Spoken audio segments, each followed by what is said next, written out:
Hello అండి. Welcome back to our channel. ఇప్పుడు నిఖిల్ అయితే సోషల్ మీడియాలో అయితే ట్రెండ్ అయితే సెట్ చేస్తున్నాడనే చెప్పాలి. రీసెంట్‌గా అయితే వాళ్ళ ఫాదర్ అయితే కన్నడలో అయితే ఓ ఛానల్‌కి అయితే ఇంటర్వ్యూ ఇచ్చారంట.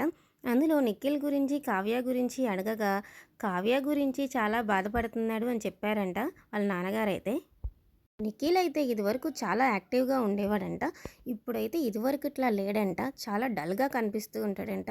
షూటింగ్‌లో ఉన్నంత వరకే కాస్త నవ్వుతా ఉన్నట్టు కనిపిస్తున్నాడంట. అది షూటింగ్ వరకే పరిమితం.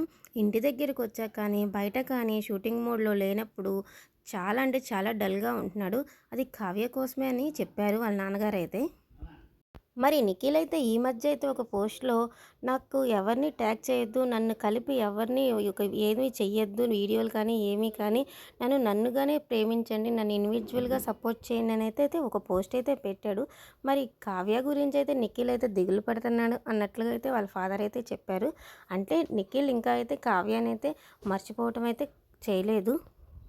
ఒకవేళ నిఖిల్ కావ్య గురించే చెప్పినట్లయితే ఆ పోస్ట్‌లో వాళ్ళ నాన్నగారైతే కావ్య గురించైతే ఆ ఇంటర్వ్యూలో అయితే మాట్లాడేవారే కాదు. దీన్ని బట్టి కావ్య గురించైతే కాదని మనకు అర్థమవుతుంది ఆ పోస్టు. మరి నిఖిల్ చేసే వెబ్ సీరీస్‌లో అయితే చిన్ని సీరియల్ అయిపోతుంది. కావ్య వస్తుందన్నారు. అలాగే యష్మి కూడా వస్తుందన్నారు. వీళ్ళిద్దరైతే రావట్లేదండి. ప్రేరణ అయితే ఆ వెబ్ సీరీస్‌లో అయితే హీరోయిన్‌గా రాబోతుందంటండి. అలాగే నిఖిల్‌కి, దేవయానికి అయితే ఒక సీరియల్ అయితే చేయబోతున్నారు. ఆ సీరియల్ అయితే పోస్ట్‌పోన్ అయిందంట. ఇప్పుడైతే రావట్లేదంట. కొంచెం లేట్‌గా అయితే రాబోతుందంట.